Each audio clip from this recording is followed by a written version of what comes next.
Okay.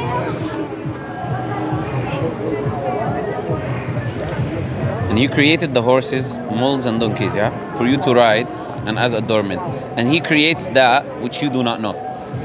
Yeah? Okay. So this verse here says to the believers, one of amongst many verses, that there are created things. Allah speaks about first created things that we know, like the horses and the mules and donkeys. Then He says that there are created things as well that you don't know about. Right?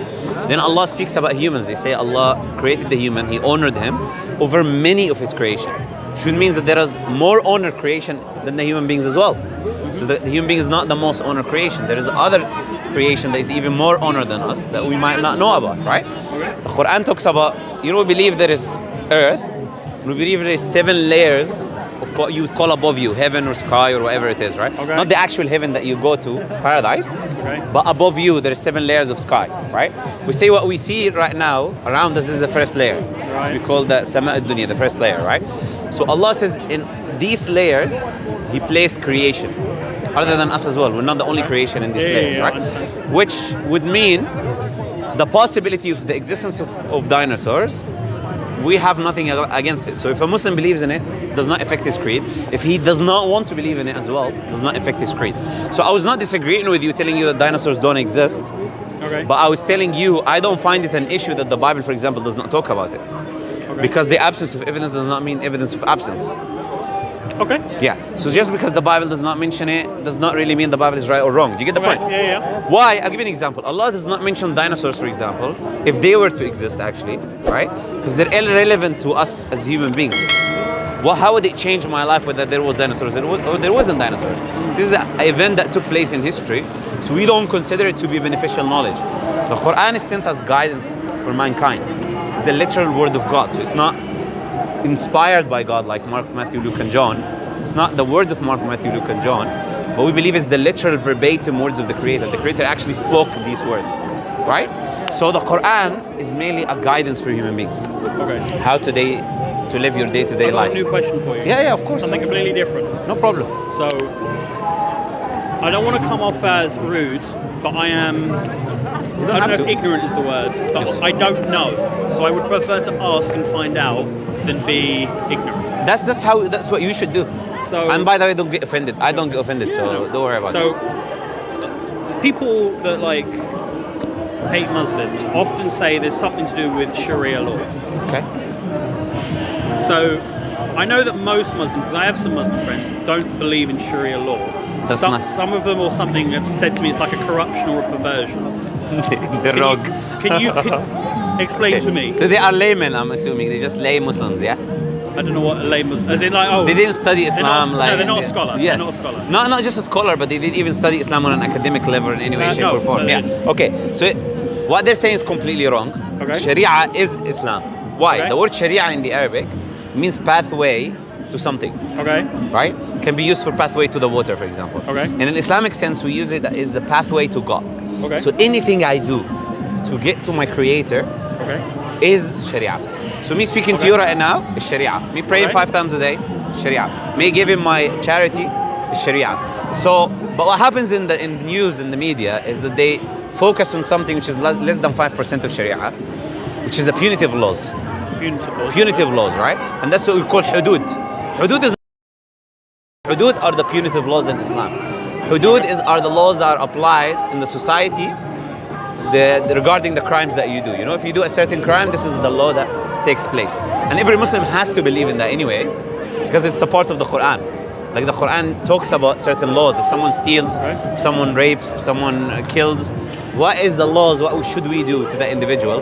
What should be the societal law? You know? So where is the perversion in like Afghanistan, for example, where women aren't allowed to be educated? So because here women are educated, like in the UK. So why not there? Is that a religion thing, or am I completely wrong and it's a societal thing? You would know if you look at other Muslim countries in the world. Like in Egypt, I'm half Egyptian. In Egypt, women are educated. In Morocco, women are educated. all over the Muslim countries. There's no Muslim country that stops women from being educated, except now what is going on in what you called in Afghanistan. Yeah. I don't know how true it is, to be honest. I've not been there. Okay. But the claims that there was no education of women, well, there's restrictions, I would say, on the education of women in a certain aspect, right? This is something unique to Afghanistan. And if it was a Muslim commandment, it would be present in other Muslim countries. Especially when you have 2 billion Muslims in the world, you know. So you would have other countries applying this law as well. So the Quran commands you to seek knowledge. Okay. It says, say, وَقُلْ رَبِّ زِدْنِي عِلْمًا, and say, my Lord, increase me in knowledge. Prophet, he said it's an obligation on every Muslim to learn, to seek knowledge, right? So when you look at Islam, when it was at its most power in Spain, right? You would see the technology you have today, majority of it is based on what they discovered at that time. Like, for example, the scientific method that you have today, the new scientific method is developed by a Muslim, Ibn al-Haytham. Okay. Studying the physical world through experimentation, repeatability, and falsification. Algebra is from Muslims. Okay. You have algorithms.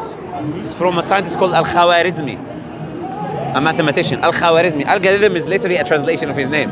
So the algorithms that we're using today is developed from him, right? Using cameras is also based on optics, the book of Hassan ibn al-Haytham, right? I can go on and on and on, right? Al-Razi was a physician. His statue is in France now. Today, people don't even know who that man was, right? So Muslims, if you look at what they contributed to the world, which is a lot of people in the West have no clue about because it's not being taught in universities, so people don't know what Muslims actually contributed to the world. We have no issues with learning, with knowledge, with science, with any of these things. We understand this limitation, and we understand that it's a tool, it's an instrument that you use to achieve something. Yes. Right? And it's not, it doesn't give you certainty. It gives you the best conclusion that you have with the data around you. That's what science says. So we understand what science is, and we use it, we believe it's a useful method. Right? So if someone tells people not to learn, that would be opposing, as I said to you, all of these things that I just mentioned about Islam. It's just a media narrative, right? But what about the existence of the creator? Do you believe in a creator? That's the important thing, I think. So the reason why I walked up to you is because you guys, or one of this set, did one in Stratford, and I went up and I had a very long conversation in Stratford. Was he a long beard Algerian guy? I think he did have a beard, yeah, no, he did. He definitely had a beard. I know he's there. Yeah. Unless you spoke with the Irish one, because no, because he had a. I don't know what the headdress is. Yes, it was like a white woven one. Yes. I know him. Yeah. Maybe, maybe. Yes. I don't know. I had a very long conversation with him. It's under the same charity as us. Anyway. Oh, okay. Yes. Because we were talking about it for quite a while. Because I still stand on the fact of like being agnostic. Because he was saying to me, we have something, so you have to believe that something was made. And I still kind of believe in chance. What did he say? What did he say exactly? It's quite a while ago, but he basically said to me, or the crux of the conversation was, Earth was made with so much love, so pure, that it is so good. The fact that it is in the right place to have life, to have heat, to have water. Teleological argument. Yeah. Teleology, all basically. Of this, therefore, there must be someone that saw this and goes, we put it here, we do this way, therefore we have this object, which is Earth. Okay. That's how he said that to me. And I said, sure, like, I can see that argument, totally. But I think there are 20 billion planets. Earth happens to be at the right place, at the right time, boom, life. That's where I stand right now. Might change in tomorrow, next year, who knows. But the fine-tuning is not limited to Earth. No, it's not. Fine-tuning includes the beginning of the universe, the speed the universe was expanding at, the molecules joining together, how many molecules are there, the heat, the gravitational constant, everything about the universe is fine-tuned in a way which allows life. So it's not just that the Earth in a specific position and there's other planets that happen to be there, but literally from the starting point, from the first moment of the expansion, it is so complex. If it were to happen, if you just have one number, there's a book called 6 Numbers. Okay. It shows you that if there is one small number in infinite amount of numbers was to be changed, there wouldn't be the universe to begin with. There wouldn't be anything. So it's not just, fine-tuning is not just limited to Earth. So he was maybe talking about on more of a minor, or what you call it, a minor scale, not a major scale. He said to me, I have this phone. Yes. And it must have come from something. because all the parts exist, but they don't all just come together all into one place. Sure. I remember him saying that. And you agree with or you disagree with that? This is where we almost got into an argument about it, because I was kind of like, I understand where you're going from, but I still believe in chance.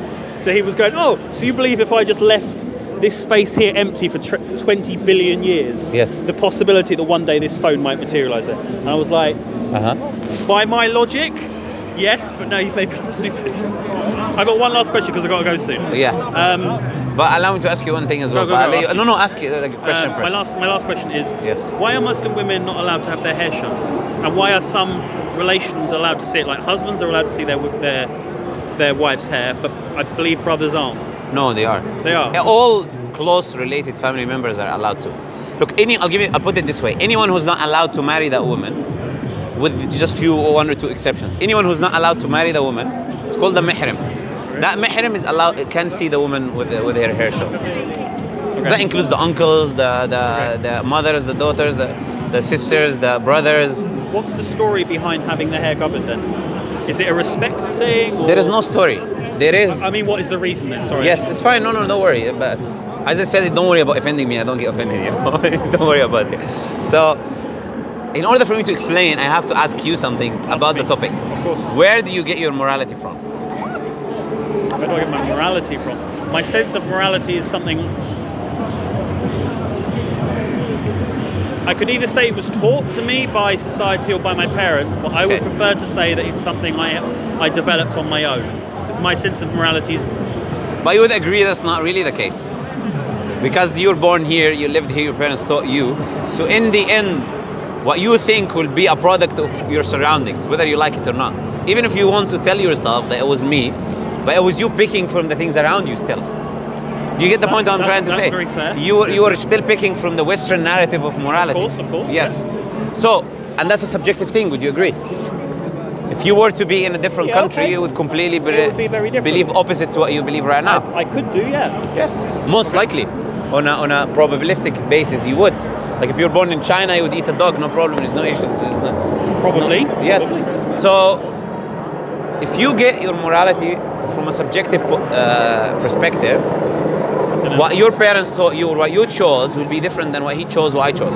Yes. Okay. Which would mean that there is no morality. It would mean just it's a construct of the mind. What you think is, because the same action can in the same time be right and wrong. If I think it's right for me. If you think it's wrong for you. But it's the same action. Is the action right or wrong? On subjective morality, it's not really right or wrong, because there is no right or wrong. It's just what you convince yourself with. Oh, that's nice. I like that. So the only reason you believe that maybe, and you probably disagree with that, but that's on your perspective. That what would be the only reason you believe killing is wrong, raping is wrong, is because your subjective product of your society told you that. That's the result of the subjective. Okay. You get the point? I do. Yes. I do. And then morality will then also be enforceable. You cannot enforce it. Meaning, if you go to someone and say, this is wrong, he'll say that's wrong to you, but it's not wrong to me. So don't tell me this is wrong.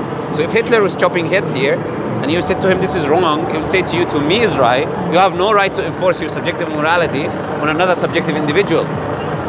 Yes, I follow you. Okay. So then we say as Muslims, we do not follow that, because that doesn't make any sense, and that would only cause chaos in the world, which would mean allow anyone to do whatever they want to do, because there is no right and wrong in reality. Yeah. But we do believe humans innately believe there is right and wrong, innately believe that there is morality, right? Innately they know deep down inside of them that there is a right and there is a wrong. Yes. To an extent. Yes. Which we call the fitrah. Fitrah is an innate disposition given by the creator to the creation to recognize certain aspect of life to be right or wrong. Okay? Make sense? So we call it the fitrah. Now, Muslims don't believe in subjective morality. Okay. They believe in objective morality. Objective is that which is outside of you, your ideas, your desires, and your emotions. Okay. So objective, right? Yeah, I understand. We believe it comes from the creator. If I made the phone, or if I made these headphones, I would know about it more than anyone else, because I'm the manufacturer, the maker. Yeah. Yeah? If I tell you don't do this with it or do this with it, you would follow what I tell you to do, because you know that I know more about it, and I know what is beneficial and harmful for it. Yeah. If we are created by a creator, then it follows logically that that creator knows about us the most, so he can tell us our objective right and wrongs to do and not to do. Okay. So based on that, Muslims follow objective morality which comes from God, and they do not just follow the product of their societal morality or where they come from. And based on that, women wear the hijab because then it's an objective moral code that comes from God, who's all-knowing, all-wise, who knows about you more than you know about yourself. So somewhere, and that includes in the every Quran, act of morality, not just... Okay, so somewhere in the Quran, Allah said... Chapter 24, verse 31, chapter 33, verse 59. Can you read one? Yeah, sure, you can read. I'll give you the reference right now, no problem. I'll just be interested in... So, is this the actual word of Allah, or is this yes. This has been transcribed? This is a translation of the actual word of Allah, yes. Okay. In the English. So is it actually, what I'm trying to get at is it his word, or is it he said it to you and then you wrote it? Allah communicated the Quran, spoke the Quran to Angel Gabriel. Yeah. Angel Gabriel transcribed, gave the Quran to Prophet Muhammad. Yeah. Prophet Muhammad recited it to his companions. He could not read or write. Okay. So there's two ways of Quran transmission. First, companions memorized it, and they pass it down. Like we have millions of people who memorize the Quran, word for word, letter for letter, like complete Quran, right? Yep. And then we have what we call a chain of narration. Who you take it from, we know the individuals in the chain, we know they're trustworthy, honest or not, where did they live, when did they die, when they were born, how did the people in society say about them, each single person in the chain. It's a whole big science called the science of hadith, science of transmission in Islam, right? So that's one way of transmission, which is oral transmission, memorization. Millions of people will recite the Quran in every prayer. If you make a mistake, someone will correct you because they also memorize, right? So it's impossible for you to change it. If we throw every written one in the sea, you still bring it in 2 minutes. Just bring someone who memorized, they will write it down for you. It's not anywhere around the world, right? Okay, cool. The second way is that we have it written down by the companions.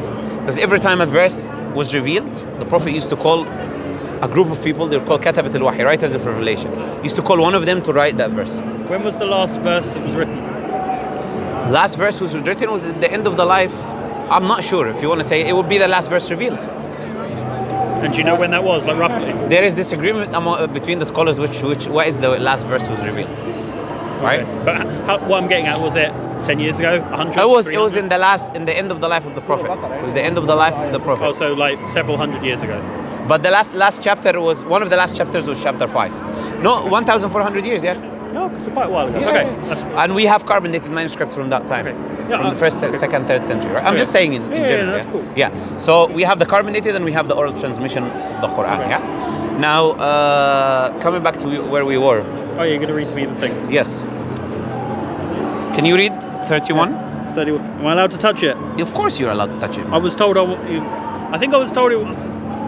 Don't worry about what you're told by your lay gloves. Muslim friends. Bring them someday so I can educate them a little bit because they need education. No, this is when I went into school. I think I was told can't touch the floor and without gloves. Like you can't touch it without gloves, right? Look. I'll tell you later what they were talking. They're wrong, but 31. Women to reduce some of their vision and guard, not expose their adornment. It's still the rest of the verses on the other page, yeah. Except that which necessarily appears there or the right portion of their head is Get out of it. husbands, their fathers, their husbands, sons, their daughters, sons. I know a lot about it, not for me. Our children are not yet aware of what No. Interesting. Mm-hmm. This is one. There's another one, but one is enough. That's fine. Yeah. So because morality comes from the Creator, anyone you would ask would follow that morality, which is the objective that comes from the Creator. It's not coming from us. We know Allah is all wise, all knowing. So if He determined for us to do something or not to do it, there is always a wisdom behind it. Now, whether we can reach the wisdom or not, that's a separate topic, right? Because we're not gods, we don't know everything. The majority of the things we know the wisdom behind in Islam. But there would be something you wouldn't know. Like for example, why do we not eat pork? Because the Creator commanded we do not eat pork. It's as simple as that, right? You would have Muslims telling you it's dirty animal and this. Don't listen to these people. We didn't study the religion, unfortunately. But the reason we don't do it is because the Creator commanded us not to do it. And if morality were not objective, there is no morality to begin with. So it doesn't matter what you eat or what you don't eat. Someone decided it's wrong for him to eat pork, you shouldn't have an issue with that because morality is subjective anyways. But we say it is objective, and there are moral rules in this life. There are things which is objectively wrong for everyone, anyone, to do at any time. Doesn't matter who you are, still wrong, right? Now, is that okay? Is it clear? Is it a good answer? Or No, it's a good answer. Okay, no problem. I feel like I've learned something. No problem. We learn from each other. You still believe the chance? No, we didn't come to that. We're going to come to that. That's why I wanted to ask you. Let's get to that now. I just wanted him to ask his question first before I get to that, you know? Let's go now because Yes. I've got to go soon. No problem. So Okay. Now let's leave the chance. I'm not going to even go to the chance because the chance, whether you believe it or you don't believe it, you still have to believe that there's a creator. I'll tell you why. The universe exists. It has a beginning. Do you agree? Yes, Okay. Where did the universe come from? I believe it came from the Big Bang. The Big Bang is a concept that describes how the universe started to exist. Yes. The Big Bang is not a conscious being which can create or not create something. So I'm talking about the Big Bang. I'm saying, where did the Big Bang come from? That's the question. Because the Big Bang is just a description, description of what took place. How I would describe then what happened then is a bunch of particles got really Where hot. the particles come from? Where did the particles You come see, from? you're talking about coincidence. I'm talking about where did it Okay. come about from? So Which- you'll say about if these particles existed, they must have come from somewhere. yeah, they must come from something or somewhere, right? Not somebody, something. Someone. We say these particles, right, are not conscious. They cannot bring themselves into existence, which is a paradox, right? Because in order for you to create yourself, you have to exist, but to exist, you have to create yourself. That's a paradox. It's impossible for anything to create itself. If I want to create me, I have to be in existence first. That's a very interesting question because my answer would only be that they have always been, but that does not make sense. What do you mean does it make sense? They've always been. Yeah, so That 'cause opposes- that's what my brain tells me. It goes, well, surely the particles they've just always been ever since ever. Why? But then that doesn't make sense. Yes. So Doesn't make sense. interesting. I will not be able to answer you now. Okay, because I will now no have problem. to think about No it. problem. Good. So what I say is the following. Yeah. Let's even take the idea that the particles were eternal. Let me even take the absurdity of that Okay. idea. Let's say that the particles were eternal. The particles are arranged in a certain manner. Sure. They're restricted. Sure. Okay. You will still have to answer. Why are they arranged in a way and not in another way? Number one. Number two, why do they exist rather than not existing? Because they're not conscious. They didn't bring themselves into existence. Okay. So why do they exist to begin with? Right? Okay. Number three, you would have to answer why they're restricted and not infinite or unrestricted. There has to be something that places a restriction on them. So even if someone were to believe the particles were eternal, they would still require an external explanation from themselves to explain why they are in existence. So what we say as Muslims is very simple. You cannot have something from nothing. Yes, I've heard It's this. impossible, right? Okay, so we say that the universe is in existence. It has a beginning. Everything that has a beginning requires something else to bring it into existence because it has a beginning, has a start. Okay? And we say that the universe, in order for me to create the universe, in order for me to create this stand, I will need specific type of materials. I need knowledge of language, plastic, etc. Without these things, I can never create the stand. It's an impossibility. Without knowledge, we cannot even know. Power, we cannot even comprehend. Independence of the universe. And not being restricted by the laws within the universe, you cannot create the universe.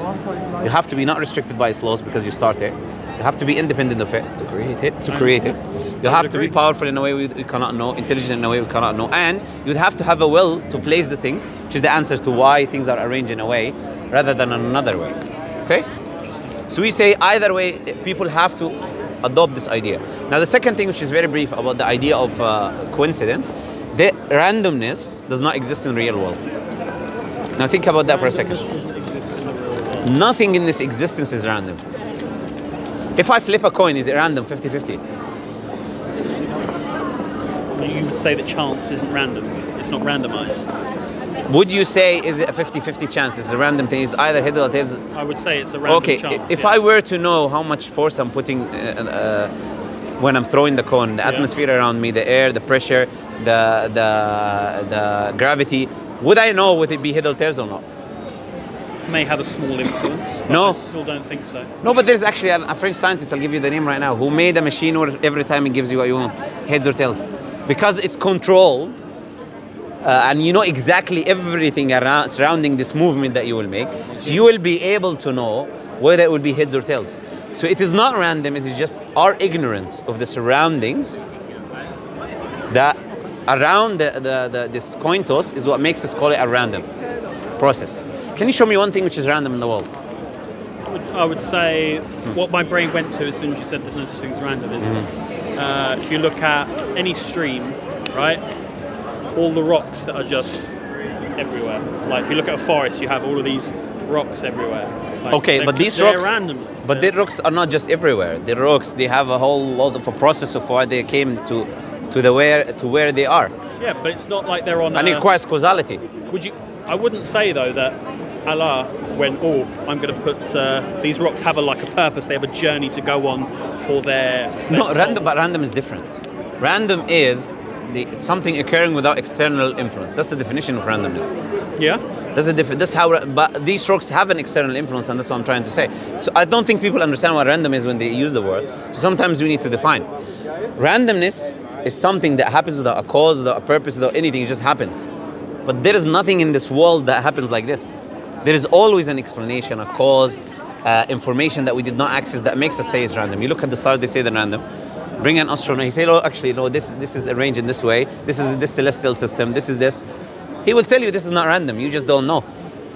So randomness is the label that we place because of our ignorance on things we do not fully understand. So no one can say, oh, the universe is just random. That's why the way it is. It still requires an explanation because there is no randomness. There must be a reason why they are the way they are, because nothing happens randomly. There's no randomness in existence. Thank you so much. No problem, my pleasure. But you have a Quran. I do. You do. That's where I started. I had a little bit of a flick through when your friend gave it to me. No, that's good. Yeah, so but actually, Ian, try to. Yeah, but I was wearing gloves because I thought I wasn't allowed to. No. Look, there are. Let me clarify this point so it doesn't stay too much in your mind. This is not the Quran. This is a translation of the Quran. Okay. This is a translation in the English of the Arabic actual Quran. The Quran is only the one with the Arabic. The Quran is only miraculous and has certain rules pertain to it only in Arabic. For example, me as a Muslim, if I do not do wudu, which is an action of ablution, purification, I'm not allowed to touch the Arabic one. I have to do ablution first in order for me to be able to hold it, even as a Muslim. Okay. Yeah. So if someone is a non-Muslim, he does not do ablution. He does not know how to do ablution. He does not do what we call also ghusl, which is another type of purification. That's why they're not allowed to hold the Arabic one, because they cannot even perform these things in order for them to hold it. And that rule applies for Muslims and non-Muslims. If someone does not have ablution, he's not allowed to hold it. Whether you're a Muslim or a non-Muslim, or Japanese or Hindu, it doesn't matter. You need to come with that rule in order for you to hold it. But that only applies to the Arabic. And because these friends of yours, they didn't study, they don't know, they don't understand that the translation is completely different than the Arabic, and that the same rule does not apply there. That's why my advice, if you have any questions, come back, rather than to go to lay Muslims who didn't study, so you get actual answers, you know? Cheers, my friend. No problem. Have a nice day. You too. Cheers, buddy. You become Muslim next time I see you, yeah? See you.